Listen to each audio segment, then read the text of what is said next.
محترم مسلمانانو خویندورونو، نن د جمعې مبارکه ورځ ده او د ربیع الاول میاشت دا شروع ده.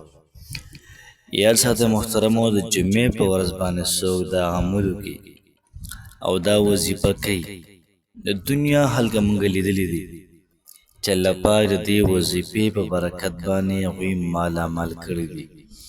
دومره مال او دولت الله پاک ورکړی دی چې دا خلکو ته حیران دي چې ربه دومره دولت دومره مال د کم طرف دی. بعضې خلک وایي چې لکه وظیفو باندې پیسې چاته نه میلاویږي. یاد ساتئ الله پاک وایي چې څنګه بنده ما باندې ګمان کوي، اقه شان دی زه دې بنده ته وررسېږم. نو څنګه چې ستا ګمان دی اقه شان معامله به تا سره کېږي. او زمونږ رب علیم دی، پوه دی، بصیر دی، لیدونکی دی، سمیع دی، اورېدونکی دی. چې کله یو سړی وظیفه کوي او د مال او دولت دپاره کوي، الله پاک یې واوري، خامخا به له محترمو دا کار پوره کوي. دغه رنګه څومره ملګري دي د هغوی حاجتونه دي، حاجتونه یې نه پوره کېږي. نو راځئ د جمعې په ورځ دا وظیفه وکړئ، انشاءالله هر قسمه حاجت به دې پوره شي. څومره ستا مشکلات دي، تمام مشکلاتو حل دا محترمو په دې وظیفه کې دی. څومره قرضدار دي هغوی دا وایي زموږ قرض دې ادا شي. انشاءالله العزیز تاسو د جمعې په ورځ دا وظیفه شروع کړئ، الله پاک به ستاسو هر قسمه قرضه دا به ختمه کړي. محترم مسلمانانو خویندورونو، نن چې کومه زموږ وظیفه ده د جمعې د ورځې انتهایي خاص او انتهایي لاجواب وظیفه ده. یاد ساتئ د ربیع الاول میاشت دا شروع ده او په دې میاشت کې د دواړو جهانو سردار مبارک دا دنیا ته راغلی. یاد ساتئ محترمو چې څوک هم مالدارېدل غواړي، څوک هم دا څه وایي چې یاره زمونږ د مالي حالات دا بهتر شي، موږ د ډېر زیات بهترین ژوند تېر کړو، موږ سره دې ښکلې ښکلې ګاډې وي او دغه رنګې زمونږ ژوند دې پرسکون وي.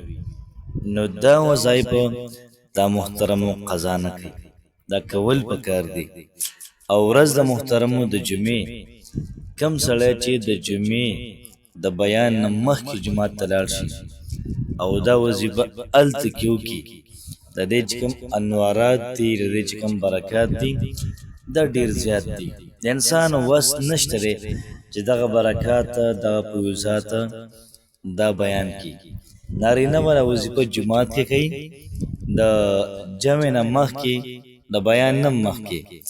او کم چې زنانه دي هغوی به دا وظیفه کور کې کوي، د بیان نه مخکې. بیان لا شروع شوی نه وي او دا وظیفه کور کې او خامخا کوي.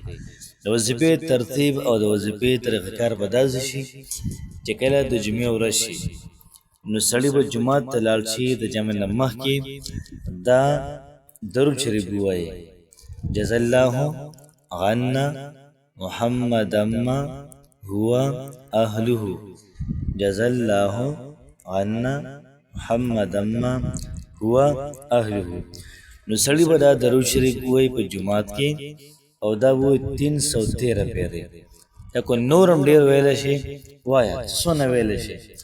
او دغه رنګې زنانه به دا شروع کړي کور کې 313 پیرې به هغوی هم وایي. کو چا سوا وویلې نو پیدا به کوي او ډېر زیاته پیدا به کوي. محترم مسلمانانو خویندورونو، ډېر وروڼه بایګان هغوی داسې دي چې د جمعې په ورځ جومات ته وختي راځي، چې د هغوی نه کله تپوس وشي نو څه وایي په دې وختي راتلو کې ډېره زیاته فایده راغله.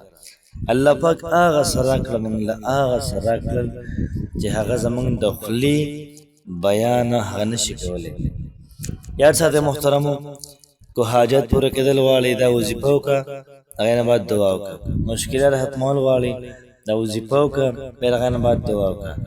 دغه رنګې ډېر زیات مال او دولت دې پکار دی، دا وظیفه وکړه، بیا د هغې نه بعد دعا وکړه. انشاءالله العزیز الله پاک به دې هره مسله ختمه کړي. الله پاک مو خوشحاله آباد ساته. السلام علیکم ورحمة الله وبرکاته.